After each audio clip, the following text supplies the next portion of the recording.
Hello and welcome back to HWLRADIO.com. You're here with your main man Hollywood, and today we're gonna be talking about this highway motherfucking robbery they pulled on one of the Charlo'S brothers. And if y'all think for a second they wasn't ready to rob both of the Charlo'S, then y'all motherfuckers better think again, because both Charlo'S are cocky. Both of them talk shit. One of them just talk more shit than the other one. So if you hate him, you hate the other brother, and if you hate them, then you hate me.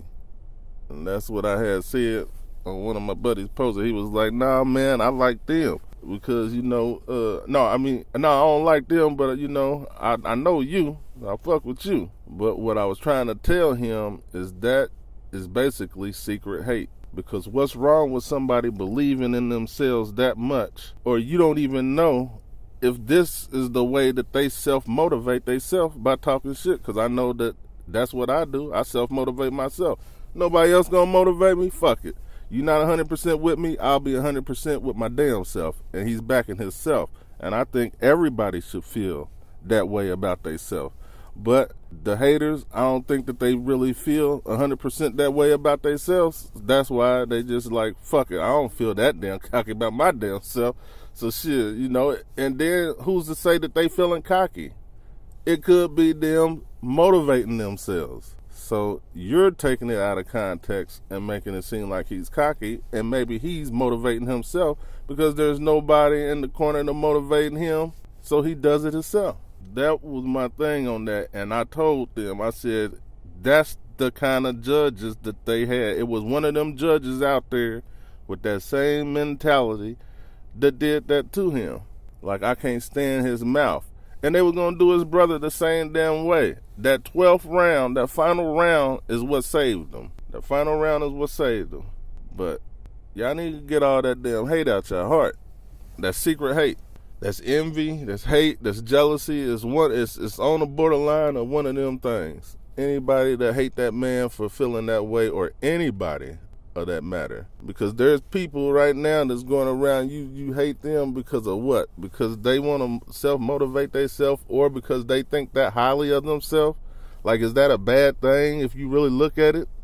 Shouldn't a person want to feel that way about themselves? That means they 100 miles away from suicide. So, I mean, that's a good thing to me. So, shit, I don't know what the hell's wrong with people. Let that man live his life. Let him do what it takes for him to motivate himself. He's a motherfucking world champion. And you don't make it to world champion just on motherfucking luck. So evidently, that's what he uses it for. And me, I would have did the same shit if I would have lost, because I don't like losing. I hate losing.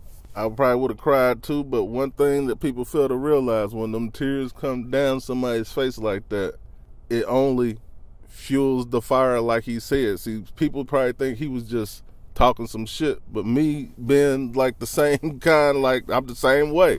Like, I even admit up to that. I don't give a fuck about a motherfucker that hate the fact that I believe in myself like that, because you know what? That's not my issue. That's an issue within them. It's not my problem. But what they fail to realize is that now this motherfucker's gonna do shit so perfectly, not for you, doesn't give a fuck about you or what you saying, but for himself, because he hates to lose. He's gonna do everything so fucking perfectly that y'all done fucked it up for the opponents. That's basically what y'all done did. Like, motherfucker gonna be going out like Dominique Brazil did homeboy. Like, that motherfucker hit him so hard he turned him into a motherfucking Muslim. That nigga turned around, went in a prayer for him, nigga. Dog, Buddha. Like, I mean, damn, that nigga broke down fast. Like, shit, Lord Jesus, get me out this ring with this nigga now. Cause this motherfucker knocked the fuck out of me. I thought I had a chance. Well, I tell you, man. And then the other Charlo'S brother, I'm telling y'all about them Russians, man. The Russians ain't no joke. That was probably one of his hardest fights ever. And this was a fill-in.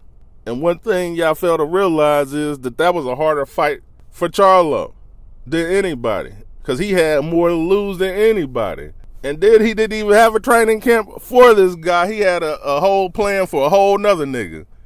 So that means shit, planning and everything is out the door. It's like, fight. You gotta go in this motherfucker. You gotta fight this nigga right now, right today. And you know, like, shit. Like, okay, well, fuck, I guess I can check him out a little bit. You know, you really can't figure the motherfucker out in that short period of time for both fighters. So you can't really take nothing away from that Russian either. But he really didn't have more to lose than the Charlo brother did. But I just wanted to touch on that because I'm about building up the whole community, everybody. I want everybody on one thinking, everybody on one rule. Fuck the government, fuck the religions, just laws of the land. That's what I stand for, and shit. That's what I'm gonna represent, and you'll figure it out if you ain't figured it out by now. But that's gonna be the show for today, so make sure you go over to HWLRADIO.com, download the radio station app, make sure you check out the sponsors page, and shit, I'm out.